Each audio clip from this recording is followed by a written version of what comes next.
Bonjour à tous, ravie de vous accueillir dans ce très joli lieu qui invite, je pense, à la réflexion et à la sérénité. Je suis Sylvie Leclèche, directrice adjointe des archives diplomatiques. Je sais que nous avons un partenariat depuis 2021 autour d'une question qui est encore très importante à l'époque contemporaine, puisque les sceaux, le grand public et même parfois certains chercheurs connaissent les sceaux et attribuent l'existence des sceaux à des périodes relativement anciennes. Mais il faut savoir que très récemment encore, si on prend l'exemple de la loi qui inscrit le droit à l'avortement dans la Constitution, eh bien, cette loi a été scellée. Et dans les collections des archives diplomatiques, les traités, y compris les plus contemporains, sont encore scellés, même s'ils n'ont plus la préciosité forcément des temps anciens du point de vue du support et du point de vue de l'écriture. Il y a de nombreux sceaux contemporains. La symbolique des couleurs aussi est importante. Il y a tout un langage des sceaux, un langage des signes. Et finalement, c'est l'alliance du fond et de la forme. Et c'est finalement la capacité d'un objet à incarner une valeur juridique, un engagement. Et je crois que notre période contemporaine perpétue ainsi des traditions qui peuvent intéresser également, au-delà des spécialistes de la question, des historiens du droit, voire pour les représentations des historiens de la symbolique. Vous savez que en histoire du droit, il y a quantité de juristes qui travaillent sur l'évolution de la symbolique et des emblèmes à travers les âges. Voilà. Donc, moi, j'ai pris mes fonctions le 1er décembre 2022, donc j'ai tout de suite été mise au courant effectivement de ce partenariat qui est remarquable avec le PHE, puisqu'il s'est traduit par la mise à disposition effectivement à l'époque de quelqu'un qui était étudiant, si j'ai bien compris, et qui est maintenant dans la vie active en tant qu'enseignant. Et le travail d'identification et de description a porté sur 800 sceaux et la campagne photographique est en cours.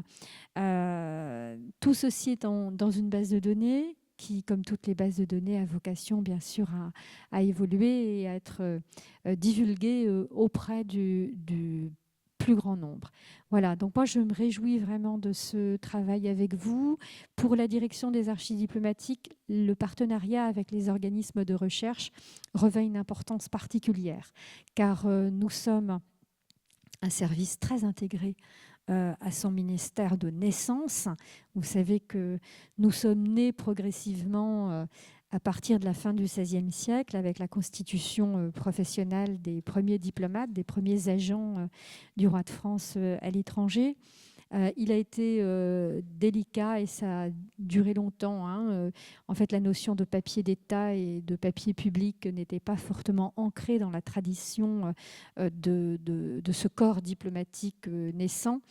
Et quand on travaille dans un service d'archives qui est fortement intégré à une culture professionnelle, on est très à la recherche et très à l'écoute des différents partenariats avec le monde de la recherche.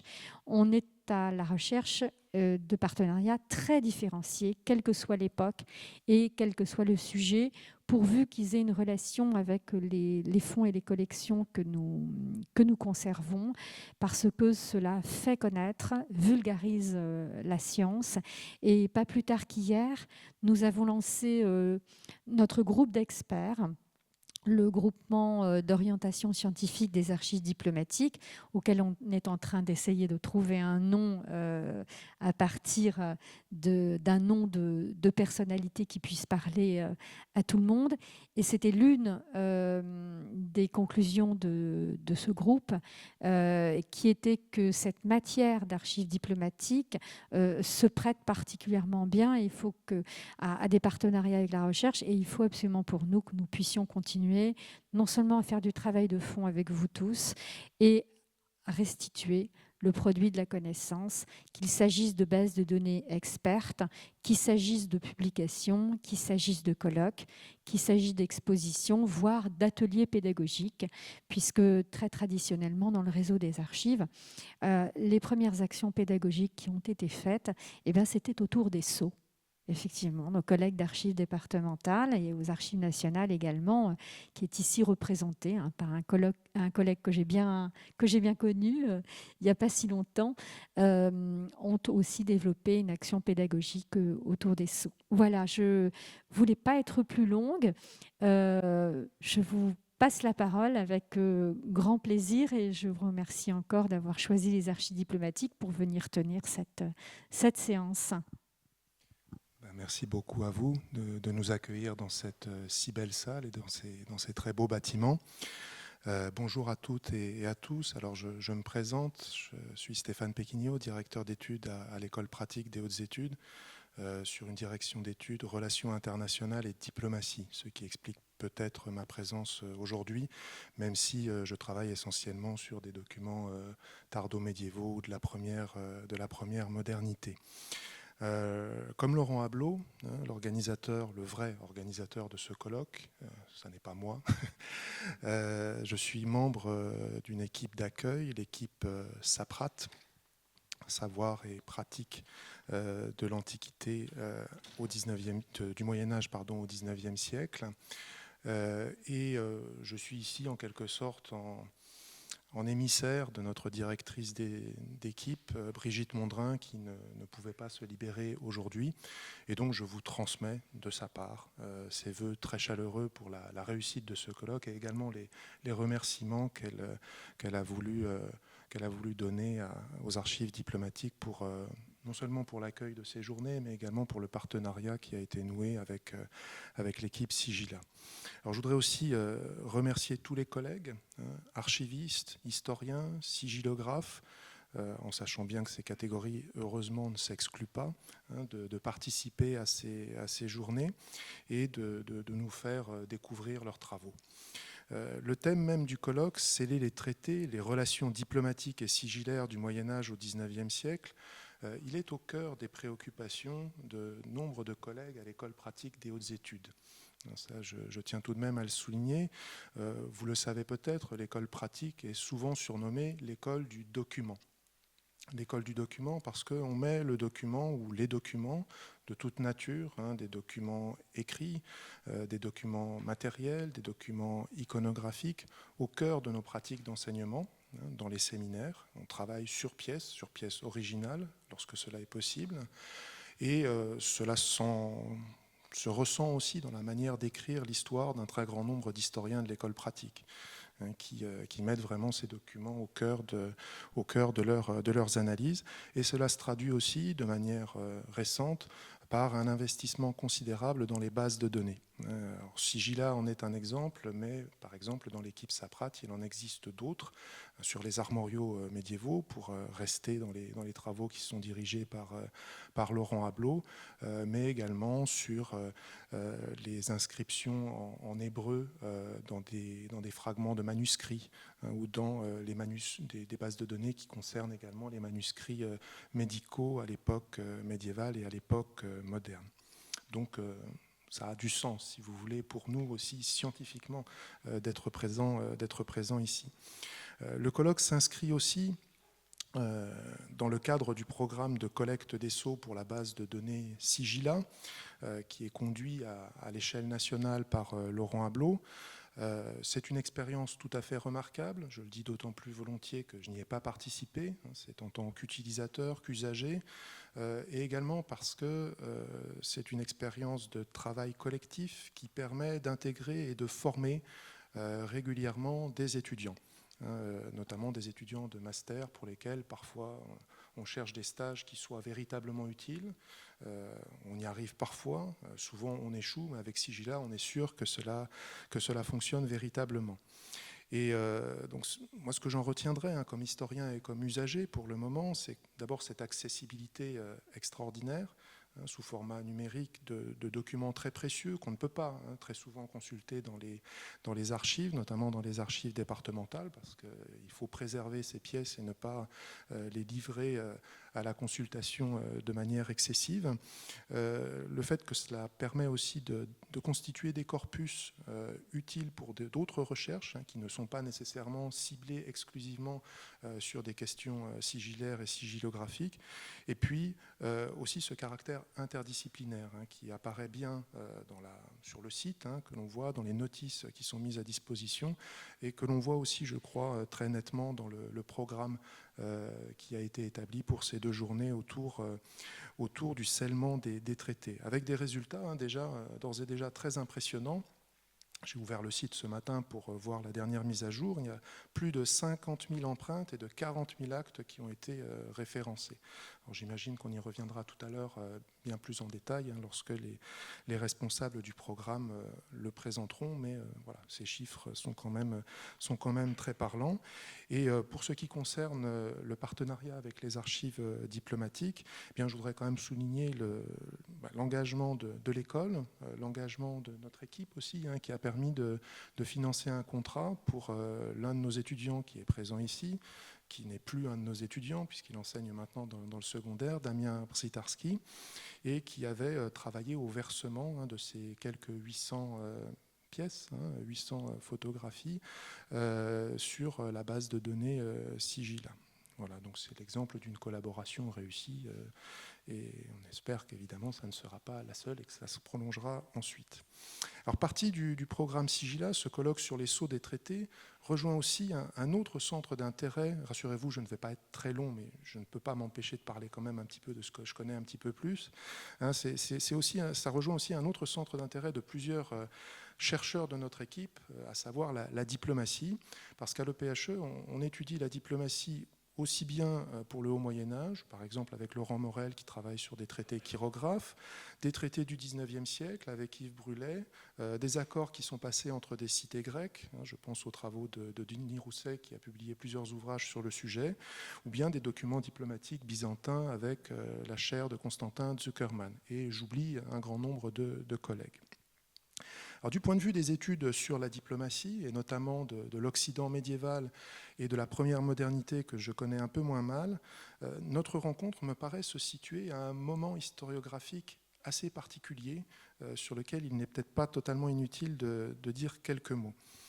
Au XVIIIe siècle et au XIXe siècle, jusqu'à la Première Guerre mondiale, et parfois un petit peu au-delà, l'histoire diplomatique, on l'appelait plutôt comme cela que l'histoire de la diplomatie, ce qui signifie une nuance assez importante, était reconnue par la majorité des historiens et bien au-delà comme un domaine d'études fondamentales, légitime, sans être véritablement remise en cause. Et dans ce domaine d'études, les traités avaient la part belle. On peut le voir à 2 niveaux. Le premier, c'est celui des éditions des documents, dont on sait qu'à partir du XVIIe et plus encore du XVIIIe et du XIXe siècle, c'est devenu un travail considérable avec un degré de scientificité toujours plus poussé. Eh bien, les traités ont eu une place de premier ordre dans ce domaine. Je pense en partie, je donne 2 exemples bien connus, Thomas Reimer, les Federa Conventiones Literae et Cuiuscunque Generis Acta. Donc il y a des actes en tout genre, mais lorsqu'on regarde, ça commence quand même par les traités. C'est de là que tout découle.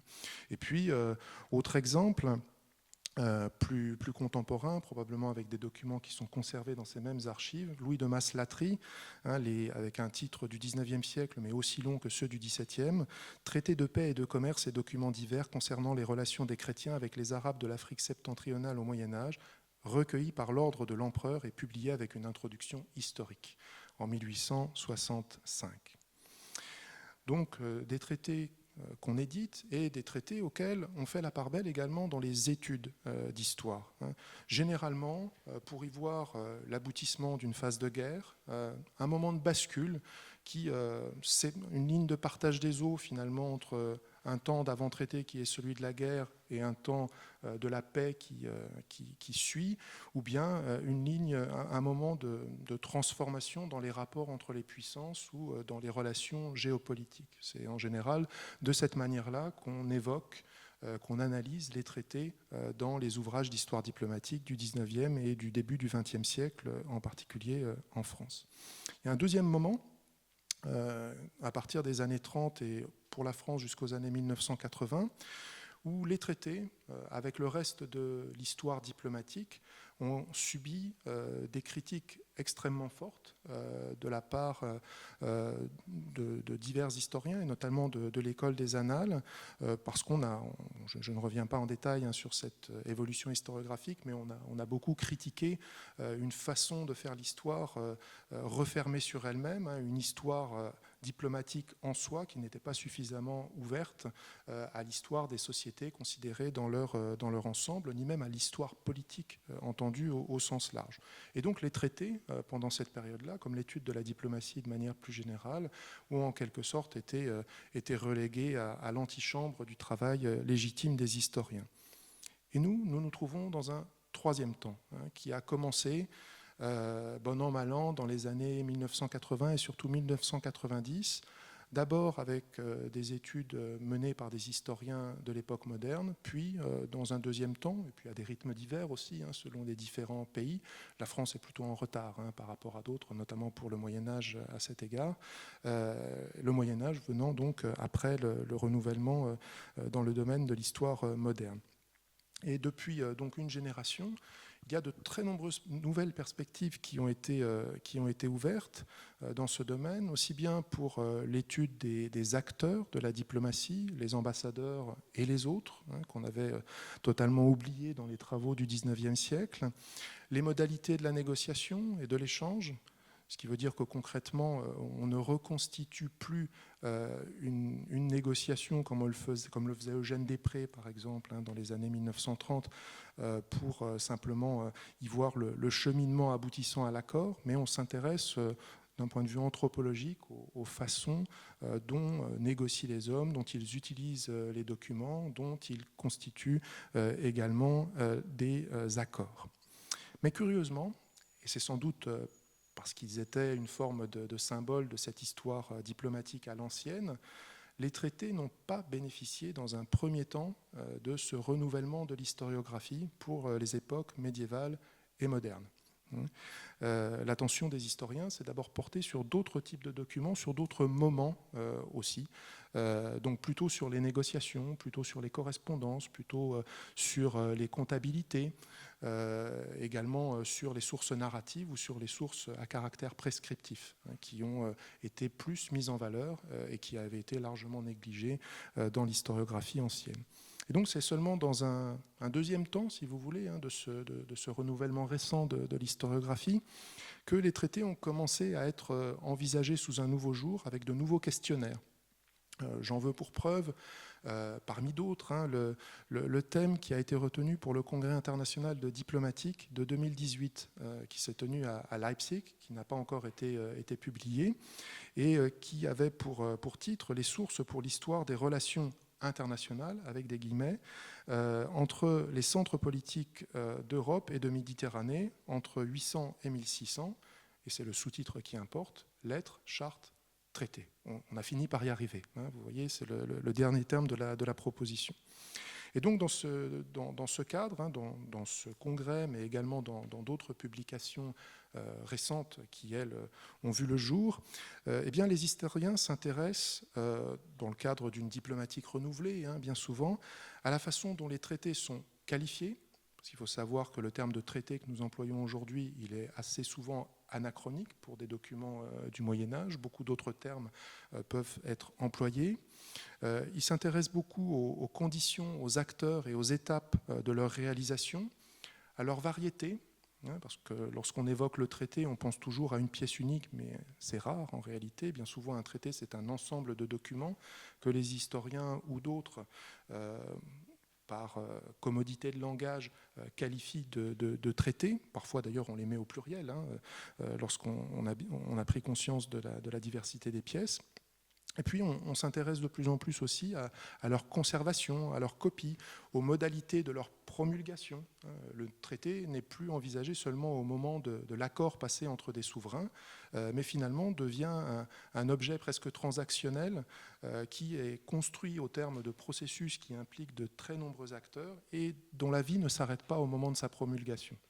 C'est-à-dire qu'il y a véritablement une vie ou des vies multiples des traités qui intéressent désormais les historiens.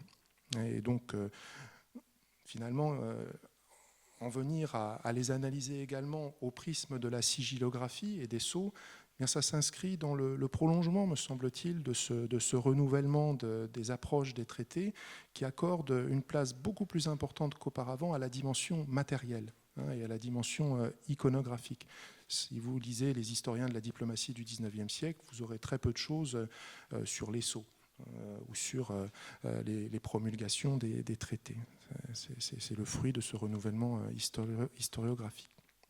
Voilà, donc je conclurai en disant que bien, les collaborations sur ce sujet entre historiens de la diplomatie, sigillographes, spécialistes de diplomatique, d'héraldique et autres sont donc très attendues. Elles arrivent au bon moment, je pense.